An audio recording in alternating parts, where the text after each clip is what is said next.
वास्तु भनेको वास भनेको बस्ने ठाउँ, तु भनेको त्यसलाई मिलाउने तरिका।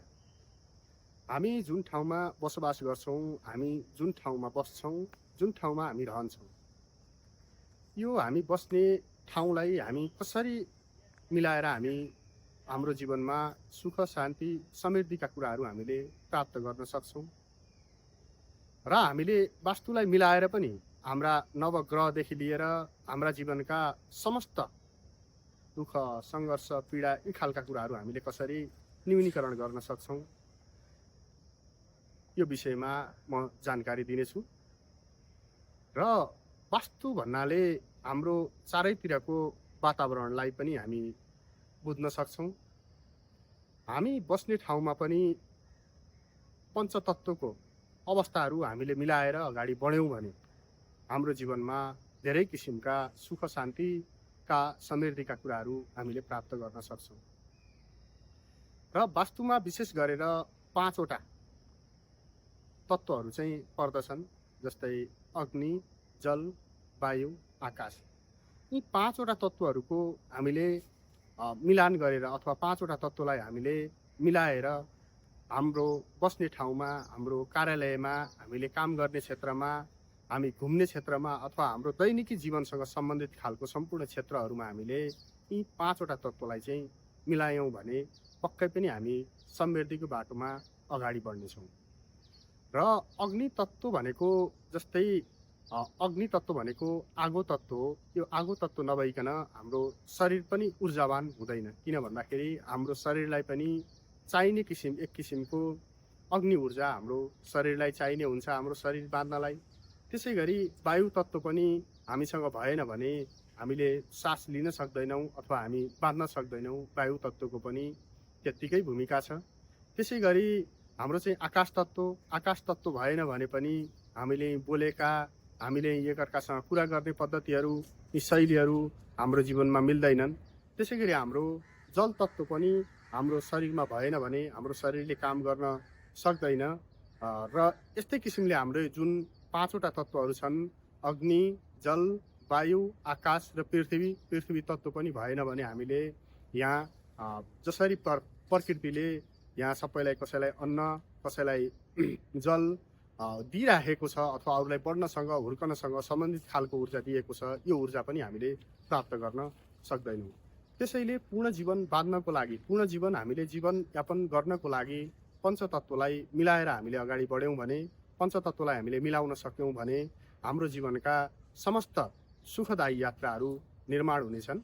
अग्निको कुराहरू, जलको कुराहरू, वायुको कुराहरू, आकाशको कुराहरू, पृथ्वीको कुराहरू, यी कुराहरू त हामीले गऱ्यौँ। र यी कुराहरू, यी पञ्चतत्त्वले आफ्नो गुणहरू छ। यी पञ्चतत्त्वको गुण आफ्नो छ। जस्तै पृथ्वी तत्त्वले जहिले पनि पृथ्वीले के गर्छन् भन्दाखेरि अरूलाई बचाउने काम गर्छन्। जस्तै यहाँ प्रकृति हेर्न सक्नुहुन्छ, यो प्रकृति छ।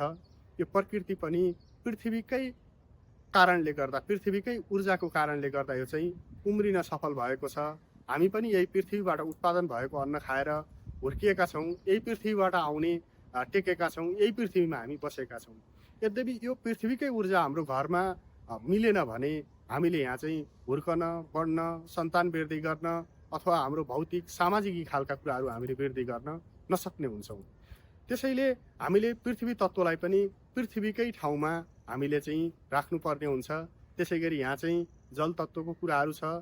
जल भएन भने, जसरी हाम्रो जल बिनाको हाम्रो शरीर काम छैन, त्यसै गरी जल भएन भने पनि यो प्रकृति, यो बोटबिरुवा, यो हामी कसैलाई पनि जीवन जिउनलाई हामीलाई असहज हुन्छ अथवा अप्ठ्यारो हुन्छ। त्यसै गरी हाम्रो चाहिँ वायु तत्त्व छ। यो वायु तत्त्व भएन भने यो प्रकृतिले पनि सास लिन पाउँदैन, हामीले पनि सास लिन पाउँदैनौँ। हामीलाई पनि जुन चाहिने खालको, हामीलाई चाहिँ बाँच्ने खालको, हाम्रो शरीरलाई चाहिँ चलाउने खालको जुन ऊर्जा छ, यो ऊर्जा हामीले ग्रहण गर्न सक्दैनौँ। त्यसै गरी घरमा पनि वायुको ऊर्जाहरू मिलेन भने मान्छेमा चाहिँ नराम्रा खालका कुराहरू चाहिँ वृद्धि हुन्छन्। जस्तै मान्छेमा चाहिँ एक ठाउँमा नबस्ने खालका, डिप्रेसन खालका, यी खालका समस्याहरू चाहिँ वायु तत्त्वले दिने गर्छ।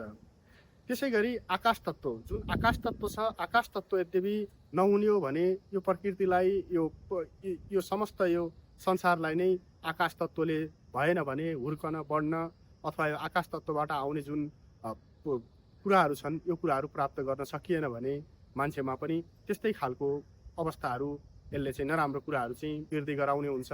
र अग्नि तत्त्वको कुरा गर्दाखेरि अग्नि तत्त्व पनि भएन भने सूर्यबाट यद्यपि किरण नआउने हो भने यहाँ हरियाली देख्न हामीले असम्भव छ।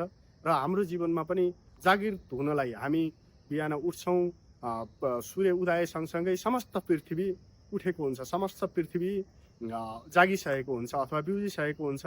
यो बिउजिनको लागि जीवनमा हामीले चाहिँ दिनचर्याहरू सुरुवात गर्नको लागि प्रकृतिदेखि लिएर मान्छेसम्मलाई चाहिँ अग्नि तत्त्वको त्यत्तिकै भूमिका छ। त्यसैले अग्नि तत्त्वलाई पनि अग्नि भएकै ठाउँमा हामीले राख्नुपर्ने हुन्छ, स्थापना गर्नुपर्ने हुन्छ।